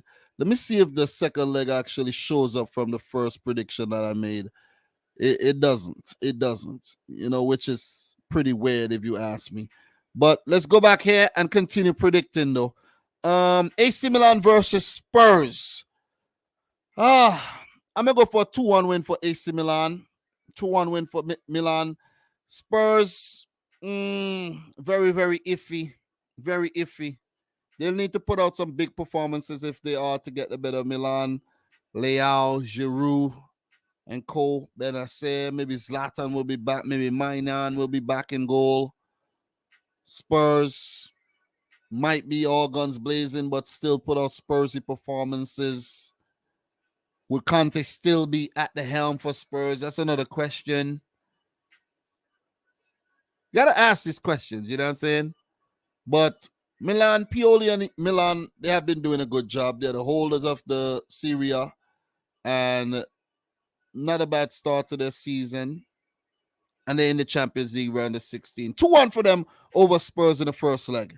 Next up, Borussia Dortmund versus Chelsea. Is Graham Potter going to still be in charge? You don't know. You never know. Todd Bowley is as ruthless as Roman Abramovich. Sack Tuchel. Who knows if Potter might get the sack if he continue losing games like he's been losing in the last 2 weeks. But Dortmund over Chelsea here. Not Dortmund over, but Dortmund versus Chelsea. I'll say the first leg ending a 1-1 draw. Well poised going into the second leg. All right. So we move. And I actually didn't fill out the other parts here, but I'm not going to fill that out. It will be too drawn out. And we have Club Brugge versus Benfica. And that's a home game for Bruges. I'm going to say Benfica win this game 3-1 and almost put the tie to bed in the first leg. This Benfica team under Roger Smith has been imperious this season with a lot of breakout stars like Antonio Silva and Enzo Fernandez, Gonzalo Ramos up top. You know, seasoned pros like Rafa Silva and João Mario performing well. Alejandro Grimaldo doing well. So Otamendi, you know, this team has, they have really shown me.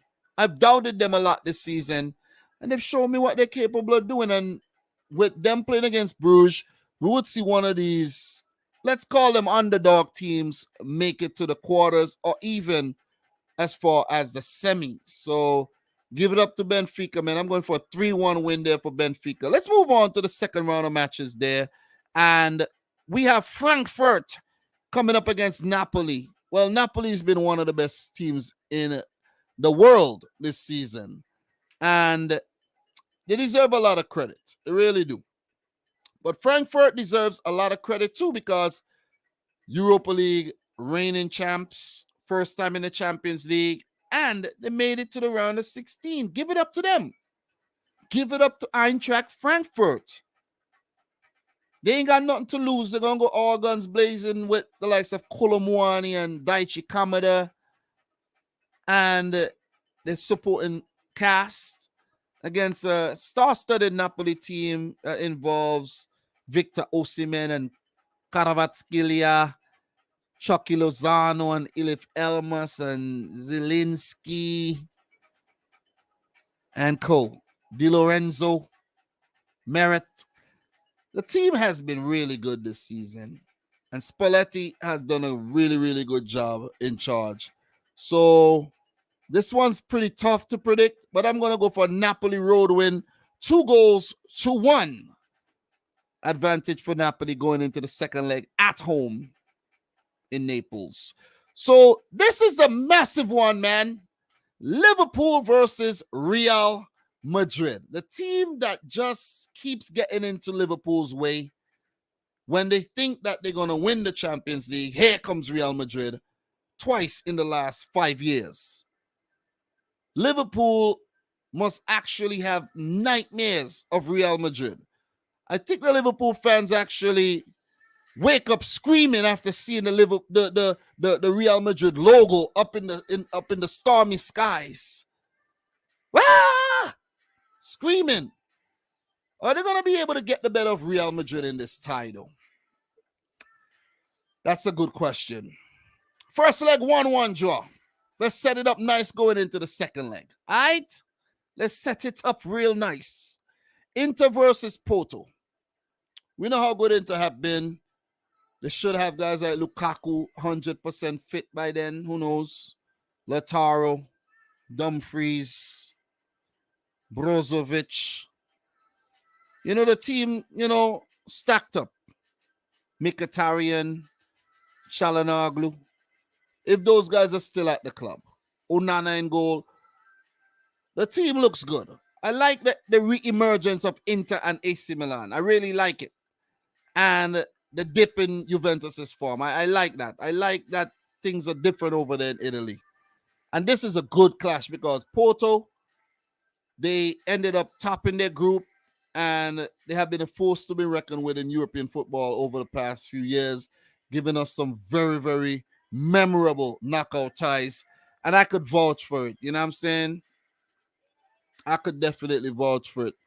But they actually lucky not to draw Liverpool. Lucky. Because if they drew Liverpool, it was show bye-bye. Liverpool absolutely love playing against Porto. But in this game, Inter versus Porto, I'm going to go for a 2-1 win for Inter in the first leg. 2-1 win. I haven't predicted any 0-0 draws yet, but I don't want to be boring like a 0-0 draw. So I'm going to go for a 2-1 win for Internazionale Milano in the first leg. Let's move on to Man City versus Leipzig here. A team that actually slapped us up last season when Nkunku scored a hat-trick. And we can't take Leipzig lightly at all. First leg is going to be in Germany, where Leipzig is going to be at the strongest. We got to be very, very careful. There's a lot of elements to actually factor in here. But these are early predictions. No need to get too in-depth with the analysis. Managers might not even be at these clubs. Players might not even be at the club still. There might be new players coming in. Let's give my thoughts, give my prediction. We're going to move. We're going to move. I think this one's... you know what? This one's tough. This one is tough. I don't want to be too overconfident here. But let's say City's at full strength against Leipzig at full strength here. It could go anywhere. It could go anyway, man, because Man City's going to play open. Leipzig are going to be compact and break with some dangerous players. I'm going to go with a 2-0 win for City on the road still. First team to score, of course, Manchester City. The other team does not score. I'm going to boost this one as well. Player of the match, I'm going to go with Erling Haaland. Let's keep it moving. So those are all the first legs predicted. Before we move into the second legs, right? Before we move into the second legs, we need to actually get a clear picture of what we predicted, right? So I don't want to get too carried away and screw things up. So what I'm going to do, let's go back to the first legs that I predicted. PSG, Bayern Munich. I predicted a 1-1 draw. Right? So let's talk about that game, the second leg. Who do I think is actually going to win that tie? Let's go. Let's go over to the PSG Bayern Munich. We got to go all the way over here to get that one. PSG Bayern Munich. That will be a home game for Bayern. So I'm saying after a 1-1 draw in Paris, Bayern would go into the second leg as favorites. Right? It's hard when you have Neymar, Messi, and Mbappe. It's very hard to predict the team to lose. But I'm going to go for Bayern. 2-1. And Bayern go on to win the tie. Bayern Munich wins the tie. PSG knocked out in the round of 16. Early exit for the Parisians. Another flop season in the Champions League after tons and tons of money invested. Let's go back. Let's go all the way back. Let's talk AC Milan Spurs. AC Milan versus Spurs. I went with 2-1 in the first leg. The game would be in London. Let's go all the way back over here, right? Ba-bam. AC Milan versus Spurs. This is where we get a 0-0 draw. 0-0 draw. Stalemate. AC Milan moves on to the last 8. Let's go with AC Milan there. These are early predictions, guys. subject to change according to how things go, according to player availability and injuries and suspensions and bans and transfers and all these things. But I'm going to go for Milan over Spurs here. Note, it could go any which way, whether it's Bayern PSG or Milan Spurs, but this is just what I'm going with. Make sure you share your predictions in the chat, in the comments as well. Let's go into Borussia Dortmund versus Chelsea. So, Borussia Dortmund versus Chelsea. First leg, I'm predicting a 1-1 draw. Let's go back to the second leg now. So, we just want to have a clear picture of what we predicted so we don't make any mistakes. And I think Chelsea will get the better of Dortmund. And I'm going for a 1-0 win at Stamford Bridge. And Chelsea would book themselves a place into the quarters of this season's Champions League. So let's go with 1-0. I can't change these predictions. I don't think I can, but I won't change them. They'll remain just like that and see how many points I got. So, guys, if you're not playing the game on the UEFA website, go check it out. And I'll try to share my link so you could be part of the league in the description. So, we have one more in this batch to talk about, and that's Benfica Bruges. What did we predict for the first leg? Let's go back to the first leg where we predicted a 3-1 win for Benfica over Bruges, and that was a road win, which means that Benfica would practically have one foot into the quarterfinals, right? So I'm going to go ahead and predict Benfica to win the second leg, 2-0, and even the Club Brugge had a really good run in the Champions League. This is where their fairy tale comes to an end. The Belgian outfit goes out to the hands of the impressive Benfica under Roger Smith, with the likes of Enzo Fernandez and David Neres and co.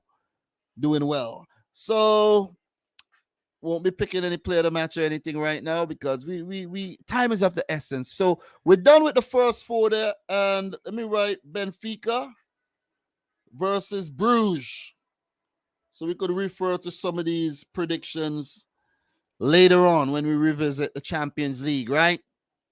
And let's move on to the next round of games, guys. Let's go back where we predicted Napoli to beat Frankfurt in the first leg. So we went with Eintracht Frankfurt 1, Napoli 2, and the second leg will be in Naples. Let's go. Second leg in Naples. Let's go. Let's predict. Guys, Frankfurt 2, Napoli 1. Game goes into extra time. No away goals, right? It will be 2-2 going into extra time. What happens in extra time, guys? Frankfurt goes on to score a third and win the tie 4-3 and move into the quarterfinals. So I'm going to go for Eintracht Frankfurt to topple Napoli, who have been in good form this season. So quite unfortunate, quite anticlimactic end to their European season as Napoli bow out to the hands of the reigning Europa League champions. So we move into the next one, guys. We got Liverpool versus Real Madrid poised at 1-1. So we got Liverpool, Real Madrid 1-1 going into the Santiago Bernabeu. And what's it going to be? Drum rolls, please. Drum rolls. Thank you very much. And Real Madrid defeats Liverpool 3-1 to knock out the Reds once again, break and shatter thousands of Liverpool fans' hearts in fine as powder. So Real Madrid prevail once again over Liverpool. How sad. Liverpool fans, do you think you have what it takes to defeat your arch nemesis, Real Madrid? It's left to be seen, but I don't think it's going to actually happen. So I'm going to go for Real Madrid. Guys, we move. Let's go. Let's talk Inter and Porto. Inter versus Porto. 2-1 in the first leg, I predicted. Inter versus Porto. Conceição versus Inzaghi. Let's go. We move into the second leg. Porto at home. What's the stadium called? The Dragão. Very powerful at the Dragão. So first leg we went for 2-1 win for Inter. And let's go Porto 1. Inter 0. Takes it into the extra time. Inter scores 1. And Inter actually 3-2 up. Porto score another. And it's still level. It goes into penalties. And Porto, with the hero being the brilliant goalkeeper Diego Costa. So Porto goes on to win on penalties against Internazionale Milano. So congratulations to Porto there. There might be more penalty shootouts, but I'm just going to go for that one. Let's go back. Let's make sure we get it right. Let's go. Manchester City, Leipzig, 2-0 in the first leg. Second leg at the Etihad. RB Leipzig coming with full force versus Manchester City. Let's predict. Are City going to bow out to the hands of Leipzig? Or would they cruise and go into yet another quarterfinal of the UEFA Champions League? Very tense game. It ends 0-0. Man City move on. So, guys, there you have it. My Champions League predictions. Early predictions for the round of 16. Let me know if you enjoy that. I did enjoy doing that, unscripted, straight off the dome. That's how early predictions are supposed to be done, man. I didn't write down any predetermined predictions whatsoever, but I think I'm pretty spot on there, though. So my picks are Bayern Munich, AC Milan, Chelsea, Benfica, Eintracht Frankfurt, Real Madrid, Porto, and Manchester City to move on. All right. So who knows? I might do something predicting the rest of the Champions League. That'll be a lot of fun there as well. So thanks to everybody who tuned in to the stream. Appreciate it. Make sure you like, you subscribe, and share your predictions in the chat. So, guys, that's it for the Champions League. I don't think we're going to do any Europa League today, though. What we're going to do, since we have some time, let's take a look at the USA squad. Let's take a look at some World Cup squads, guys. Let's pull up the World Cup background there. And let's do a quick search. USA squad. Right, squad for the World Cup. Let's react.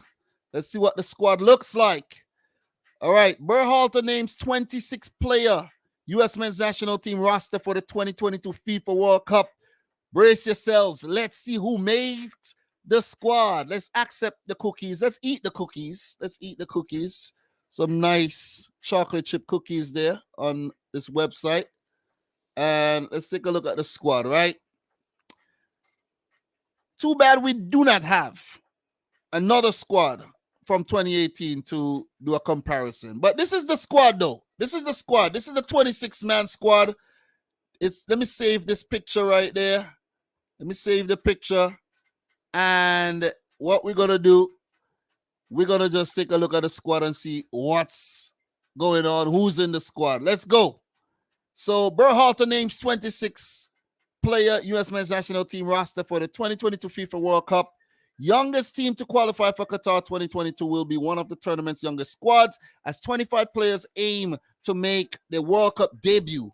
U.S. men's national team will face Wales, England, and Iran in Group B, play for from November 21st to the 29th. And we'll be hoping to extend it further than that.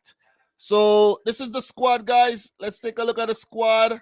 Let's actually make that a little bigger if we could. Yeah, we did. Okay, nice. So we made that bigger. Let's take a look at the goalkeepers. Let's go all the way down from the goalkeepers to the attackers and everything. And I like the way they did it. They actually have it in the teams that they play for and everything. So right away, Ethan Hobart, Luton Town.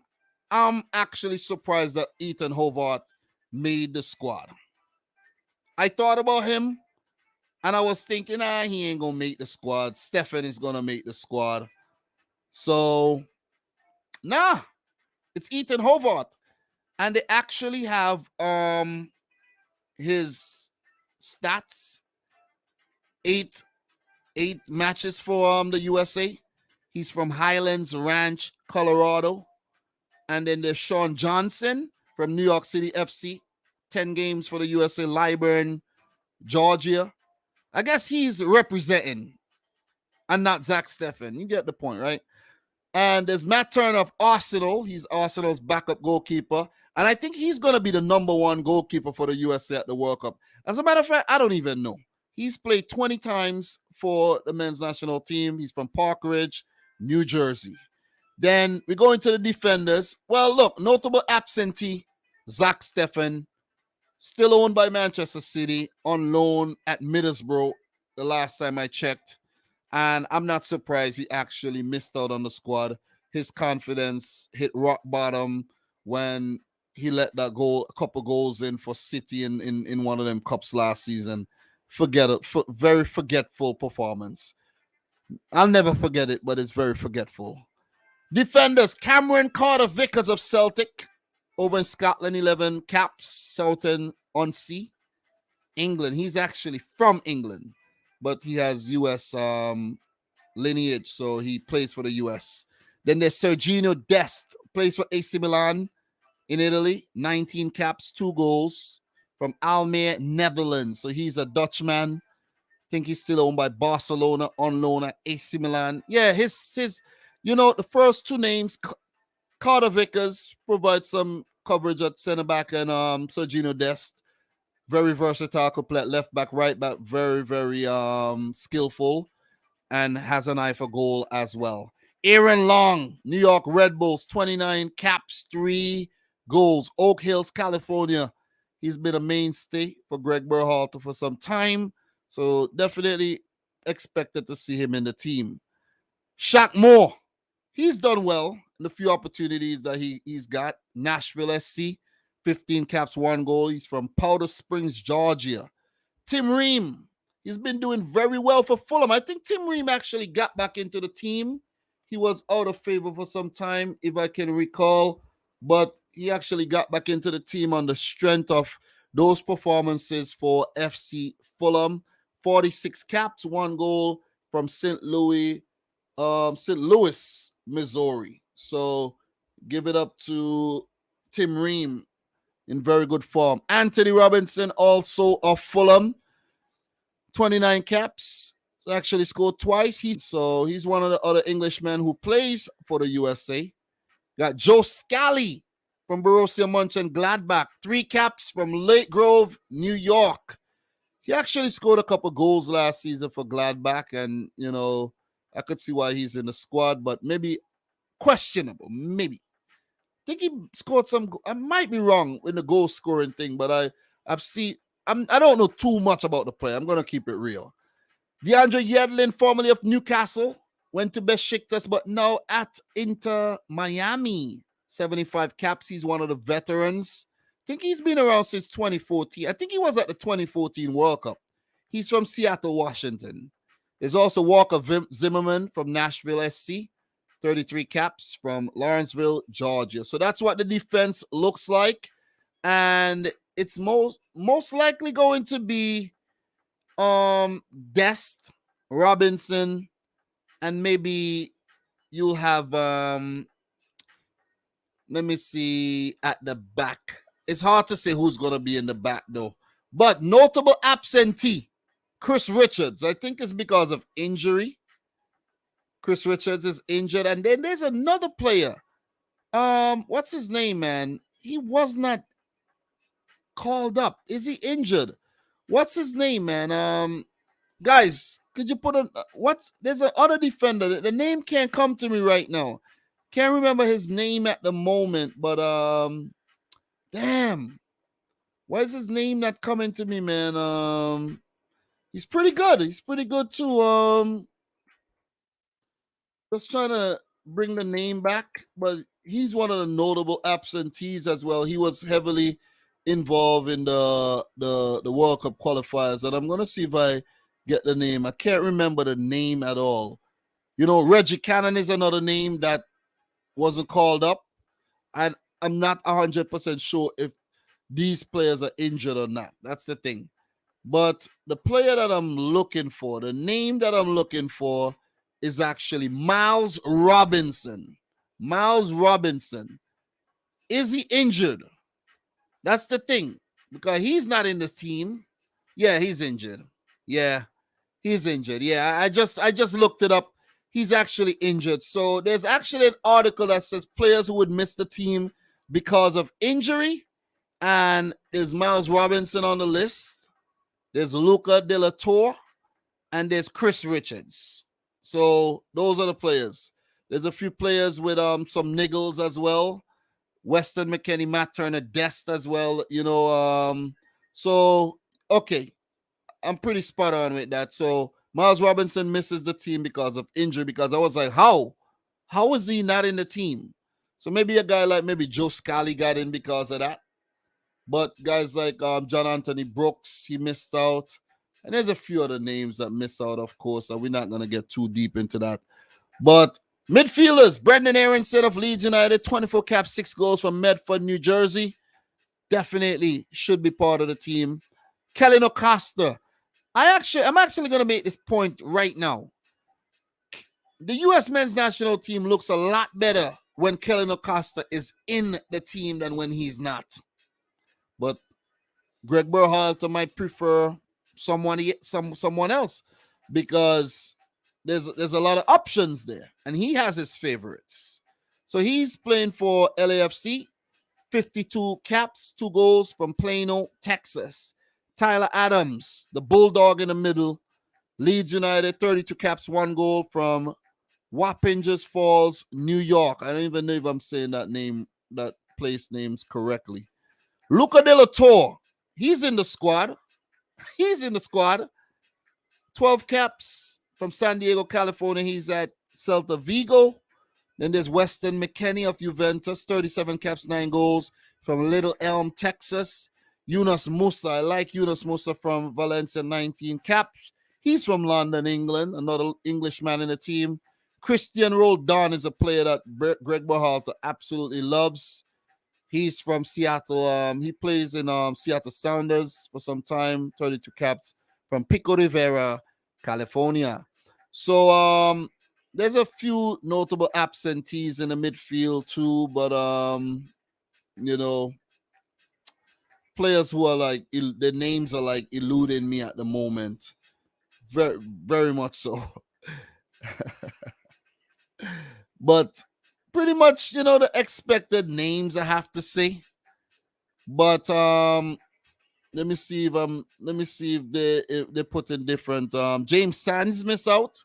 It's another name that miss out there as well. He misses out. Jordan Morris doesn't get picked, so that's another name that misses out there as well. Let me see if Gio Reyna is considered a forward, so he's in the squad. So up top, Jesus Ferreira, he had a good little run. 7 goals and 15 caps for FC Dallas there. He's from McKinney, Texas. Jordan Morris is considered a forward.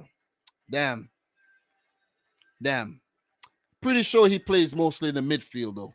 But he's at 49 caps, 11 goals. Because I was kind of surprised. Like, he's one of Berhalter's favorite players. So I was like, he's not in the team. But you could tell I'm just going down from midfielders to forwards, and I did not look in the forward section. Christian Pulisic, of course, Captain America, 52 caps, 21 goals. His stats look nice from Hershey, Pennsylvania. Currently at Chelsea. Gio Reyna, 14 caps, 4 goals from Borussia Dortmund. He's from Bedford, New York. Josh Sargent makes the team. Sargent does not score a lot of goals, but I think I'm actually seeing a big exclusion here. A massive exclusion here. Ricardo Pepi is not in the squad. Sargent is in the squad. Tim Weah is in the squad. And Tim Weah is actually from Rosedale, New York. His mom is Jamaican. And I met his cousin before. So, yeah. Anyways, Haji Wright. Antalya Sport, I do not know this player. He has 3 caps. And he makes the squad ahead of Jordan Sibachu. And, of course, Ricardo Pepi does not make the squad, probably based on his poor form when he went to Augsburg. But I think he's doing well in the Eredivisie. But, yeah. So, anyways, not going to go through all of this at all. But those are some notable absentees. Guys, if there's some more notable absentees that I failed to mention, please let me know. But what we could also do is we could pull up the U.S. national team on Wiki, and we'll take a look at some recent call-ups, and we could definitely see some players who missed out and have a better picture because, you know, I'm a bit rusty, to be honest. I'm a bit rusty when it comes to the players there. Well, that's when you talk a lot of club football over the last few months and haven't done a lot of international football, right? So let's take a look at the players really quick and take a look. Okay, so this is the squad, and let's go down and let's take a look at recent call-ups. So Zach Steffen misses out. This was the perfect place to actually take a look at who missed out and who didn't miss out, right? Mark McKenzie, he misses out. Sam Vines. And I'm pretty sure a lot of these guys are in the reserves. You know what I'm saying? In case someone gets injured, they could be called up. Reggie Cannon, more experienced guy, there misses out. Chris Richards because of injury. I never expected George Bello to be in the team, but Miles Robinson because of injuries there as well. And that's about it. I never expected any of these other players to get called up, right? None of these other players. Yeah. Midfield.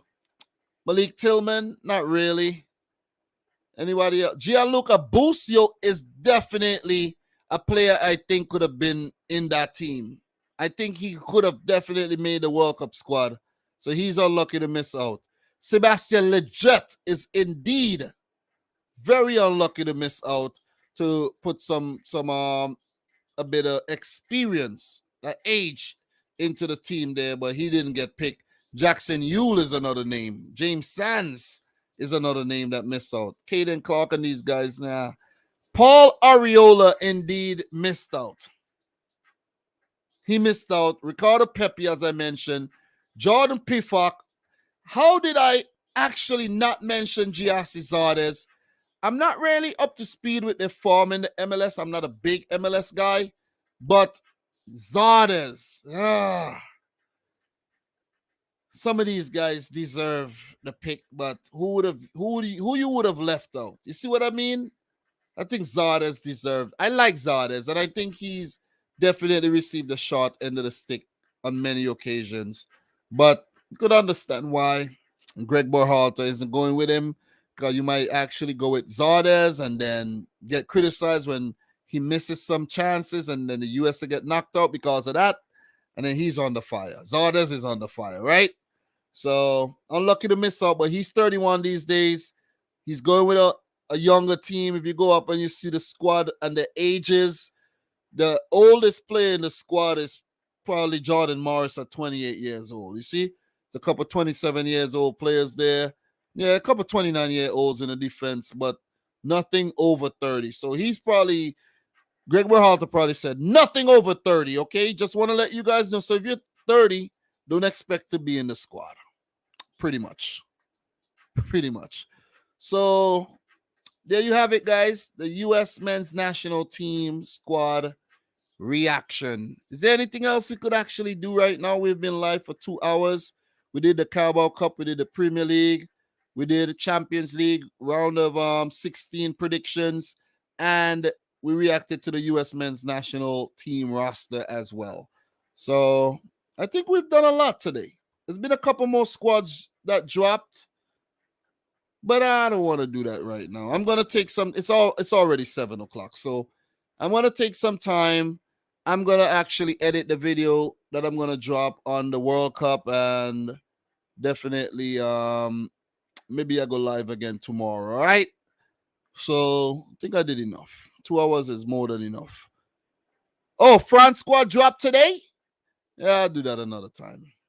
Not right now. Not right now, man. Actually, you know what? Uh,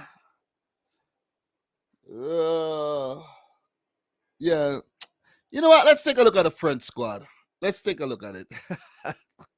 Let's take a look at it, man. So while we're on Wikipedia, let's take a look at France. I don't care about the Swiss squad right now. I'll do that on my own. So France national team. Let's take a look at the squad right now. Let's go down. Players, current squad, World Cup. On November 9th, the following 25 players were called up for the 2022 FIFA World Cup in Qatar. Hugo Lloris, Steve Mandanda, and Alphonse Areola are the three goalkeepers once again. Wow. Surprise! So Rafael Varane does make the squad even though he picked up that injury. Benjamin Pavard, Luca Hernandez is back as well. So the first 6 players were at the 2018 World Cup.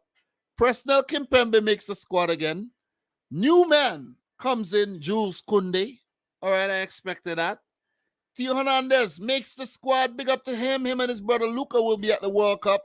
William Saliba makes the squad. Congratulations to him. Definitely deserves it after the showing at Arsenal. Theo Hernandez deserves it as well. Could be one of their left backs. Don't know if he picked Luca Dean. We're going to find out pretty soon. Dayo Upamecano makes the squad. Bayern Munich man. Ibrahima Konate makes the squad as well. So no Luca Dean. No Luca Dean for the World Cup. He was at the World Cup last time around, I think, if I'm not mistaken, right? Well, was he? But no Luca Digne. We're going to find out who are the notable absentees when we go down to the recent call-up. So I'm not going to bust my brain just yet. But the goalkeeping department is the same. And guys like Upamecano, Konate, Saliba, Jules Koundé, and Theo Hernandez actually came into the squad from the last World Cup, I'm pretty sure. So we go down to the midfield. Adrian Rabiot makes the squad once again. And now we have Newman Aurelien Chouameni. And I expect to see Eduardo Camavinga as well. Matteo Guendouzi actually makes the team. Give it up to Guendouzi. He's been doing well for Marseille. And his Marseille teammate, Jordan Veretout, makes the team as well. Eduardo Camavinga, as expected, makes the team. Yusuf Fofana. I don't know this player very well. But he makes the team. Yusuf Fofana makes the team. Wow. He got 2 caps, but wow. Wow. No Paul Pogba, no N'Golo Kante in the French team. Wow, is this are we gonna wait? Are we gonna see them fall to the champions curse? Is it gonna happen? Is it going to happen? Forwards, Olivier Giroud, Antoine Griezmann, Karim Benzema, Kylian Mbappe, Kingsley Coman, Ousmane Dembele, and Christopher Nkunku. I'm happy for Nkunku. The forwards are apps. The forward is stacked up. They're stacked up top. Benzema 34, Giroud at 36. Very important. Benzema to start, Giroud off the bench. Griezmann will start. You're going to have Mbappe starting. You have the likes of weapons like Kingsley Coman, Dembele, and Nkunku who could start as well or come off the bench, right? Thomas Lemar misses out. Right off the bat, you could see that. He misses out. Who else? Florian Thauvin was at the last World Cup as well. Benjamin Mendy was at the last World Cup. A big miss in the defense. I'm surprised Ferland Mendy does not make the squad. Wow. Anyways, no Kante, no Pogba. Let's see the notable absentees. There's more names, but we're going to take a look at them here. No Nabil Fekir from the last World Cup as well. He's kind of dropped off a bit. Who else am I missing? Let's go down. Alban Lefort, Mike Manon, Costil. Never expected these guys to be in the team. Maybe Mainon. If Mainon was actually fit, I think he would have been in place ahead of Mandanda. Notable absentee I mentioned. Ferland Mendy doesn't make the team. Jonathan Klaus, who has risen lately, doesn't make the squad. Buddy Ashili, I never expected him in. Chauffeur, never expected him. But Luca Dean messes out with his experience. Clement Longley, he's so-so. Leo Dubois. Kurt Zuma might be unlucky to miss out as well. Boubacar Kamara misses out. N'Golo Kante because of injury, of course, you could see there. Kamara is actually back from injury, but maybe not enough game time before the World Cup. So he wasn't actually factored in. Luca Dean here listed as injured, but that was in September. So he's back fit again.